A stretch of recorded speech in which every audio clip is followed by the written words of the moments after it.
Hi అండి, అందరు ఎలా ఉన్నారు? బాగున్నారండి. నేను వచ్చేసి బీరకాయ, సొరకాయ, టమాటా, పల్లీలు వేసి చట్నీ చేద్దామని చేస్తున్నానండి. ఇది వచ్చేసి ఇందులో మిర్చి, ధనియాలు, కొత్తిమీర, కల్యపాకు, జీలకర్ర, ఉల్లిగడ్డ లైట్గా ఒక 10-15 పల్లీలు వేసానండి. ఇది వచ్చేసి కొత్త చింతపండు ఉంటుంది, కొత్త చింతకాయ పులుసు అండి. ఇది వేడి చేసి పిసికాను, ఇది పక్క పెట్టేశాను. ఇది వచ్చేసి కొంచెం ఆయిల్ వేసి బీరకాయ పొట్టు, సొరకాయ, టమాటా అన్నీ కలిపి నూనెలో వేయించుతున్నానండి. అది కొంచెం దగ్గరకు వచ్చాక అన్నీ కలిపి మిక్సీకి వేసుకోవడమే. బాగుంటుందండి చట్నీ. ఒకసారి నా స్టైల్లో కూడా చేసి చూడండి. ఎందుకంటే బీరకాయ పొట్టులో ఫైబర్ ఎక్కువ ఉంటుంది కదా, ఎందుకు వేస్ట్ చేయడం అని. కొంతమంది అయితే బీరకాయ పొట్టుతో కూడా ఎగ్ పొట్టు చేస్తారండి, అట్లా కూడా చేసుకొని తినొచ్చు. ఇంకనే నేను ఉంది కదా అని చెప్పి చట్నీ చేద్దామని చేస్తున్నాను.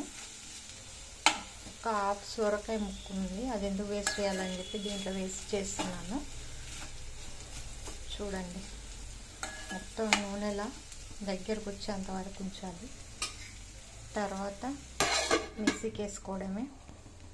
ఇవన్నీ ముందే వేయించి పక్కకు పెట్టుకున్నాను, చెప్పాను కదా అన్నీ.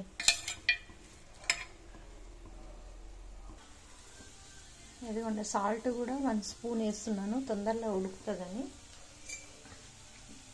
1 స్పూన్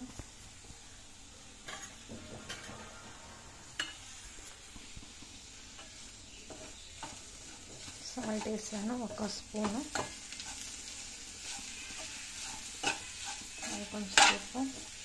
కొంచెంసేపు అయితే దగ్గర పడుతుంది.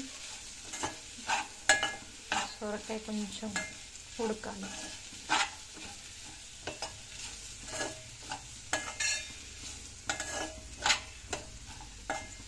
లైట్గా ఒక చిటికెడు పసుపు కూడా వేసాను ఇందులోనే.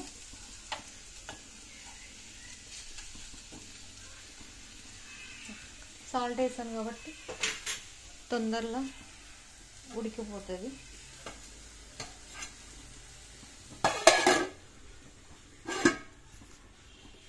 ఇది మిక్సీ పట్టానండి. పచ్చిమిర్చి, లైట్గా పల్లీలు, జీలకర్ర, ఉల్లిగడ్డ, కొత్తిమీర, కల్యమాకు ఇవన్నీ వేసి మిక్సీ పట్టాను. ఇదిగోండి వేసాను, 2 వేసి మిక్సీకి వేస్తున్నాను. ఇదిగోండి, చట్నీ తయారైపోయింది. మనకి ఇష్టం ఉంటే తాలింపు వేసుకోవచ్చు, లేదనుకుంటే లేదు. ఎందుకంటే అన్నీ నూనెలోనే వేయించాను కాబట్టి నాకైతే అవసరం లేదు. చూడండి ఎంత కలర్ఫుల్గా ఉందో, టేస్ట్ మాత్రం భలే ఉందండి. ఒకసారి నా స్టైల్లో చేసి చూడండి. ఓకేనా? Bye bye. లైక్ చేయండి, షేర్ చేయండి, సబ్స్క్రైబ్ చేయండి.